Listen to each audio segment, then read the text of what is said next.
Marija, letos si druga spremljevalka Miss Slovenije 2018. Kako to, da si se na tekmovanje sploh prijavila?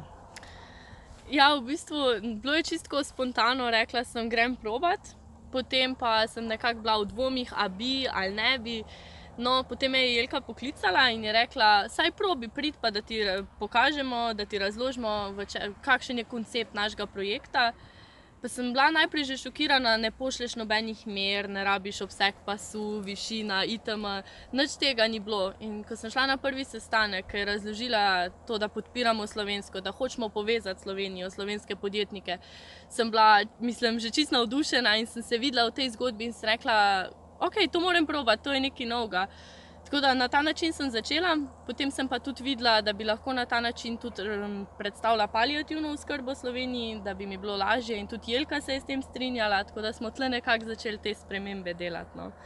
Malce se bova sprehodile po najinem Zasavju. Tako, tudi tema letošnjega tekmovanja je pravzaprav bila Podprimo slovensko, poudarek na lokalno, tudi prireditev tokrat v Trbovljah.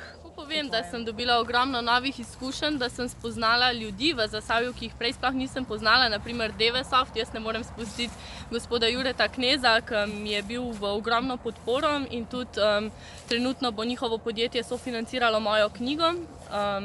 Tudi na merilnih konferencih smo bili skupaj z Devesoftom v Študgartu, bili smo tudi v Termani Laško, ko smo imeli mednarodni sejem.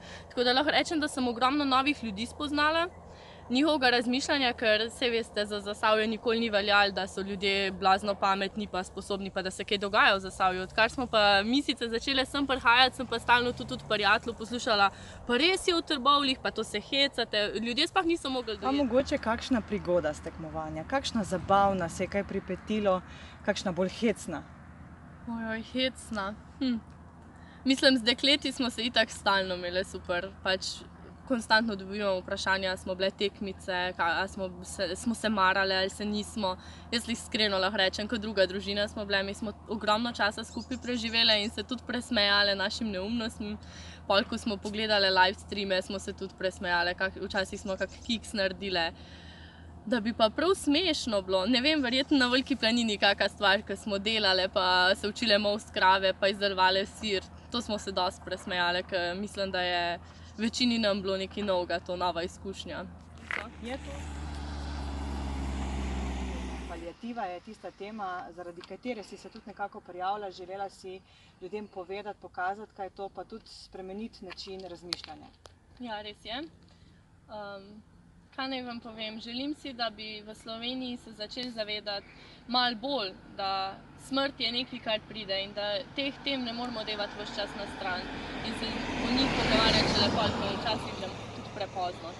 Želim si tudi, sama sem dokončala srednjo zdravstveno, nikoli nismo omenili nekega umirajočega. Sem na fakulteti za zdravstvene vede, mogoče smo dvakrat omenili pravice umirajočih. Nikoli nas nihče ne nauči, kako se pogovarjati z bližnjimi umirajočega, kako se pogovarjati z umirajočim, kaj rabi umirajoč.